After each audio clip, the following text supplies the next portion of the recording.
தமிழ் சினிமாவில் உச்ச நட்சத்திரங்களின் ஒருவரான நடிகர் அஜித்குமார் நடித்த முக்கியமான திரைப்படங்களில் ஒன்று என்னை அறிந்தால்.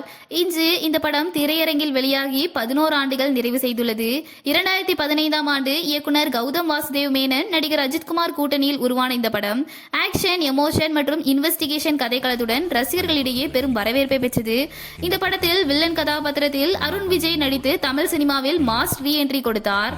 மேலும் அனுஷ்கா ஷெட்டி, த்ரிஷா, பார்வதி நாயர், அனிகா சுரேந்தர் ஆகியோர் முக்கிய கதாபாத்திரத்தில் நடித்திருக்கின்றனர். இந்நிலையில் என்னை அறிந்தால் திரைப்படத்தின் உலகளாவிய வசூல் குறித்த தகவல் தற்போது வெளியாகியுள்ளது.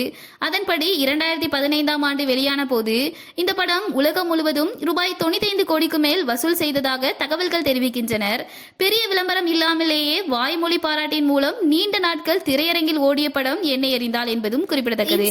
படம் வெளியாகி 11 ஆண்டுகள் நிறைவு செய்துள்ளதை அஜித் ரசிகர்கள் சமூக வலைதளத்தில் வீடியோக்கள், போஸ்டர்கள், டயலாக் கட் அவுட்களுடன் கொண்டாடி வருகின்றனர். இதனிடையே நடிகர் அஜித் கடைசியாக குட் பேட் அக்லி என்ற மெகா ஹிட் படத்தை கொடுத்துள்ளனர். அதனைத் தொடர்ந்து இயக்குனர் ஆதிக் ரவிச்சந்திரன் இயக்கத்தில் அஜித்தின் 64வது திரைப்படம் AK64 விரைவில் படப்பிடிப்பை தொடங்குள்ளதாக தகவல்கள் வெளியாகியுள்ளன. இந்த படம் இந்த ஆண்டு இறுதி அல்லது அடுத்த ஆண்டு தொடக்கத்தில் திரையரங்கில் வெளியாகும் என ரசிகர்கள் எதிர்பார்ப்புடன் காத்திருக்கின்றனர்.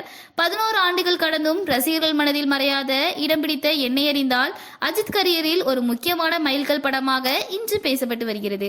இந்த